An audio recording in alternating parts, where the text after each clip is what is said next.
Welcome back to a special Arise Exchange, my big fat Greek crisis. You know, Greece makes up just 2% of the Eurozone economy.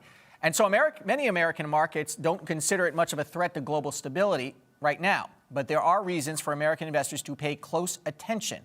Why we should care? Michael Conway is the founder and CEO of Conway Wealth Group and joins us here once again on Arise Exchange to talk about Greece and what the impact is. So far, we have not seen much of a reaction except some day-to-day blips here on the American markets to what is going on in Greece. So why sort of this see no evil right now over what's going on? I think the Eurozone has made a lot of improvements over the last several years. And you're right, this past week, the markets were fairly calm.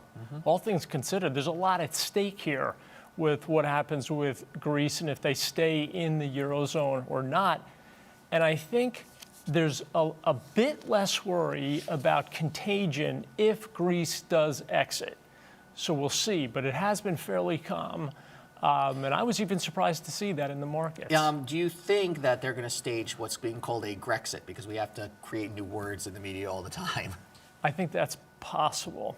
And what does that mean, by the way, when we're talking about Greece? They're not packing up and leaving the continent, so what are they doing? Well, what it means is if they don't pay their bills in a timely manner, that these things have been agreed upon with the European Commission and the IMF and the ECB, then it's possible if they default, they would leave the euro. And and bring back their original currency. That's right, the drachma. The drachma. And who would take that currency? I think that initially it would be very, very difficult. They would go through a tough time, which is why everyone is trying so hard to keep this together. Because if they were to exit, I think you'd see their currency could fall as much as 50% in value. I think you'd see the already high unemployment as high as 26% go up dramatically, and I think you'd see high inflation.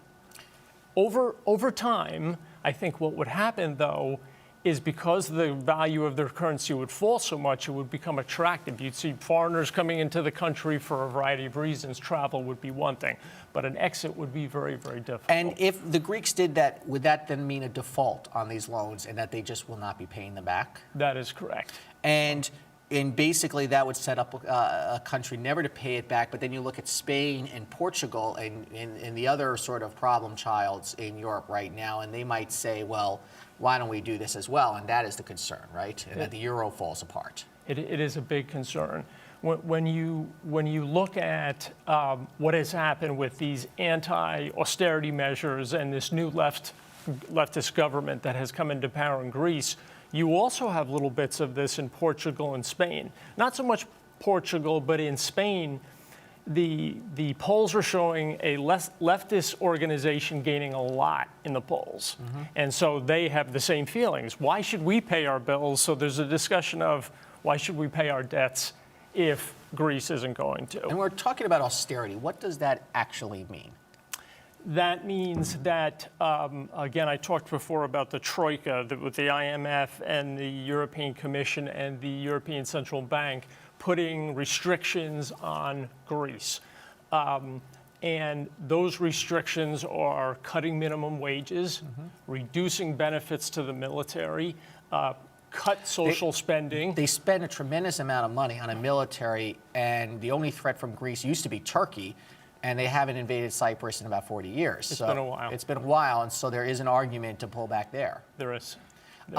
So are you surprised right now? Germany just recently extended the payments by another 4 months to get things together. You surprised that Germany did that, or did they not have a choice?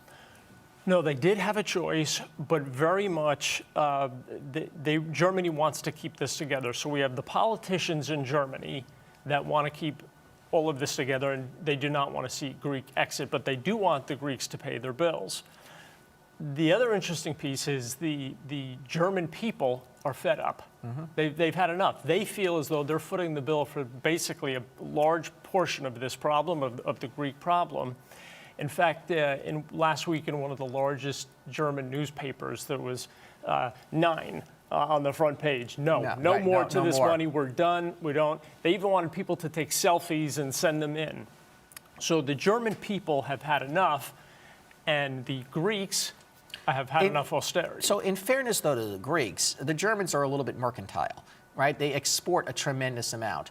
And the question is they need sort of this scheme, if you will, of the euro to support that, don't they? They do. The Germans have, as much as they complain, they've benefited greatly from this common currency and what it's meant for commerce in their country. So they do very much want to keep this whole thing together. So they're dealing with that while the German people are tired of Michael, we're going to have you a little paying. bit back. We're going to have you back a little bit later in the show, and I'm going to ask you if you think there's going to be a third bailout here. So Okay. think about that for a moment. Thank Michael you. Conway, the founder.